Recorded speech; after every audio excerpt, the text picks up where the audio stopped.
Hi hello welcome back to my mini vlog. ನಮ್ಮ ಅಮ್ಮಂಗೆ ಹೇಗೆ ಅನ್ನಿಸ್ತಾ ಏನೋ ಗೊತ್ತಿಲ್ಲ, ಗಾಡಿ ದೃಷ್ಟಿ ಆಗಿದೆ ಅಂತ ಹೇಳಿ ಕಾಯಿ ತಂದು ಮಂತ್ರಿಸಿ ನಮ್ಮ ಅಪ್ಪಂಗೆ ಹೊಡಿಯೋಕೆ ಹೇಳಿದಾಗ ಕಾಯಿ ಚೂರಾಗೋಯ್ತು. ಯಾರು ಕಂಡು ಬಿದ್ದಿದ್ದೀವಿ ಏನೋ ಗೊತ್ತಿಲ್ಲ. ಸೊ ಅದಾದ್ಮೇಲೆ ನಮ್ಮಮ್ಮ ಉಪವಾಸ ಇದ್ರು, ಏಕಾದಶಿ ಇದ್ದಿದ್ದರಿಂದ ಅಮ್ಮಂಗೆ ಒಂದು ಲೋಟ ಹಾಲು ಕೊಟ್ಟೆ. ಇದು ಹಾಗೆ ಮಾರ್ನಿಂಗ್ ಕಂಟಿನ್ಯೂಟೆಡ್ ವ್ಲಾಗ್. ಪಪ್ಪಾಯ ಹಣ್ಣು ಮತ್ತು ಕಿವಿ ಫ್ರೂಟ್ನ ತಿಂದ್ಕೊಂಡು ಲ್ಯಾಬಿಗೆ ಎಂಟರ್ ಆದೆ.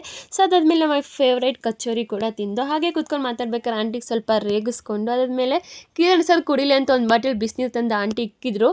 ಮಾತಾಡ್ತಾ ಅದು ಇಬ್ಬರ ಮೇಲೂ ಚೆಲ್ಲೋಯ್ತು. ಅದು ಇಬ್ಬರಿಗೂ ಗೊತ್ತಾಗಿಲ್ಲ. ಆಂಟಿ ನಿನ್ನಿಂದಲೇ ಅಂತ ಹೇಳ್ತಾ ಇದ್ರು. ನಾನು ಆಂಟಿ ಸ್ವಲ್ಪ ಕ್ಯೂಟ್ ಆಗಿ ಜಗಳ ಆಡ್ಕೊಂಡು ನನ್ನಿಂದ ಇಲ್ಲ ಅಂತ ಹೇಳಿ, ಹಾಗೆ ನಾಳೆ ನಮ್ಮ ಅಣ್ಣನ ಬರ್ಡೇ ಇದೆ, ಮನೆಗೆ ಬಾ ಅಂತ ನಮ್ಮ ಚಿಕ್ಕಮ್ಮ ಫೋನ್ ಮಾಡಿದ್ರು. January 1, 2026 ನಮ್ಮ ಅಣ್ಣನ ಬರ್ಡೇ, ಹಾಗೆ ನಮ್ಮ ಚಿಕ್ಕಮ್ಮನ ಬರ್ತಡೇ ಕೂಡ. ಸೊ ನಾವೆಲ್ಲ ಕೇಕ್ ಎಲ್ಲ ಪಾರ್ಸಲ್ ಮಾಡ್ಕೊಂಡು ಹೋದೋ. ಬಟ್ ವಿಡಿಯೋ ಅಂತೂ ತುಂಬಾ ಫನ್ ಮತ್ತೆ ಕಾಮಿಡಿ, ಫುಲ್ ಎಂಟರ್ಟೈನ್ಮೆಂಟ್ ಅಂತಾನೆ ಹೇಳ್ಬೋದು. ಅದಾದ್ಮೇಲೆ ನಾವು ಅವರೇ ಬೇಡ ಮೇಳಗೂ ಕೂಡ ಹೋಗಿದ್ದೀವಿ. ಆ ವಿಡಿಯೋನು ಕೂಡ ಅಪ್ಲೋಡ್ ಮಾಡ್ತೀವಿ. ಅಲ್ಲಿನ ಫುಡ್ ಅಂತೂ ತುಂಬಾನೇ ಚೆನ್ನಾಗಿದೆ. ಸೊ ಪಾರ್ಟ್ 2 ವಿಡಿಯೋನು ಕೂಡ ಅಪ್ಲೋಡ್ ಮಾಡ್ತೀನಿ. Love you all. ನನ್ನ ವಿಡಿಯೋ ನೋಡೋದಕ್ಕೆ ಥ್ಯಾಂಕ್ ಯು ಸೊ ಮಚ್.